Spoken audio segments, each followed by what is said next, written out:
Welcome back to my channel. আমার চ্যানেলের পক্ষ থেকে সবাইকে অনেক অনেক ভালোবাসা জানিয়ে শুরু করছি আজকের রেসিপি। আজকে তৈরি করব পেঁপের ঘন্ট। দেখুন এখানে পেঁপে, এখানে আমি একটা গ্রেটারের সাহায্যে পেঁপেটাকে গ্রেট করে নিচ্ছি। প্রথমে পেঁপেটাকে ছুলে ভালো করে ধুয়ে পরিষ্কার করে নিয়েছি।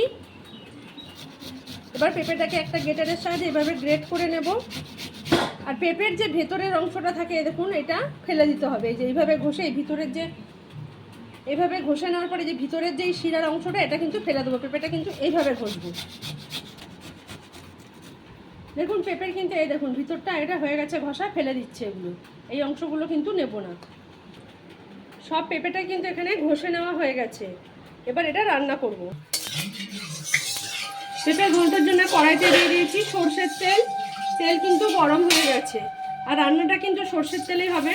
তেলে ফোড়ন দিয়ে দিলাম দুটো তেজপাতা, অল্প একটু সাদা জিরে, দিয়ে দিচ্ছি 4টে এলাচ,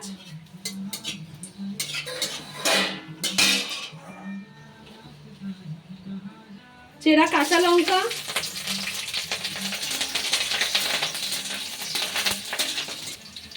গ্রেট করা আদা,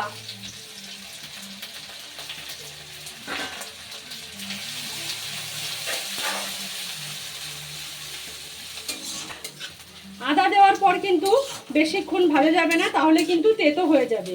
জাস্ট আদা থেকে একটা গন্ধ বেরোবে, তখনই পেঁপেটা এর মধ্যে দিয়ে দেবো। আমি এর মধ্যে এখনই পেঁপেটা দিয়ে দিচ্ছি, গ্রেট করে নেওয়া পেঁপে।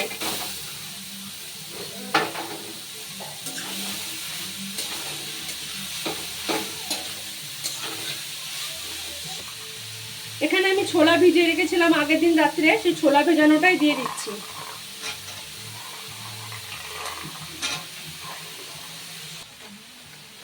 এবার এর মধ্যে দিয়ে দিচ্ছি স্বাদ অনুযায়ী লবণ,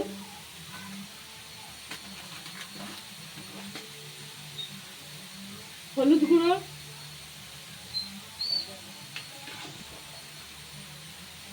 জিরের গুঁড়ো। এবার এই সমস্ত মশলা দিয়ে পেঁপেটা খুব ভালোভাবে মিশিয়ে নেব।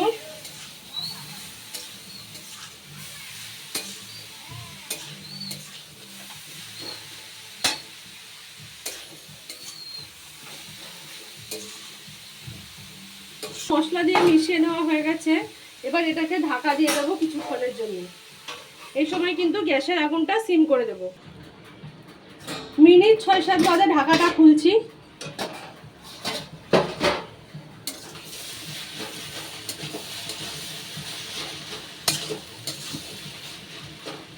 এই রান্নাটায় কিন্তু জল ব্যবহার হবে না, এইভাবে গ্যাসটা কমিয়ে কমিয়ে এটাকে কিন্তু রান্না করে নেব।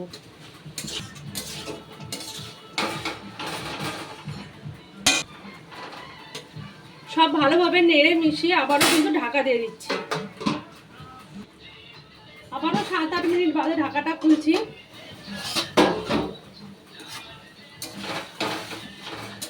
আবারও বলছি, বারবার কিন্তু গ্যাসের আগুনটা বাড়াবেন না, এটা লো হিটে রান্না করব যতক্ষণ না ছোলাটা সেদ্ধ হচ্ছে।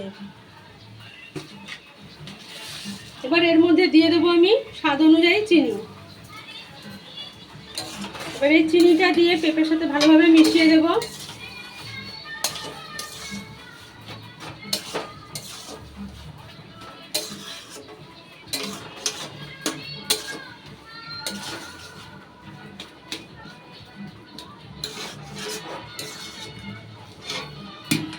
এটা আবারও আমি ঢাকা দিয়ে দিচ্ছি।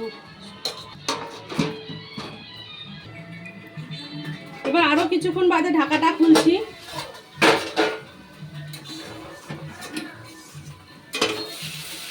এবার কিন্তু আমার রান্নাটা হয়ে গেছে। এখন পেঁপেটা কিন্তু একদম কমে গিয়ে মাখো মাখো একটা ভাব হয়ে গেছে।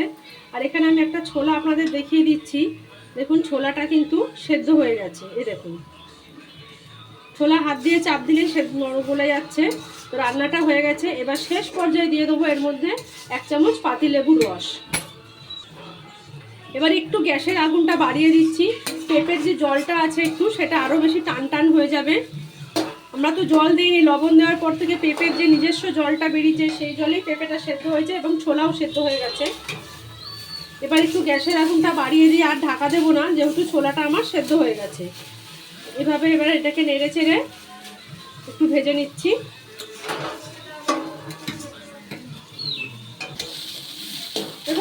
আগুনটা বাড়িয়ে কিন্তু পেঁপের সমস্ত জলটা শুকিয়ে নিয়েছি।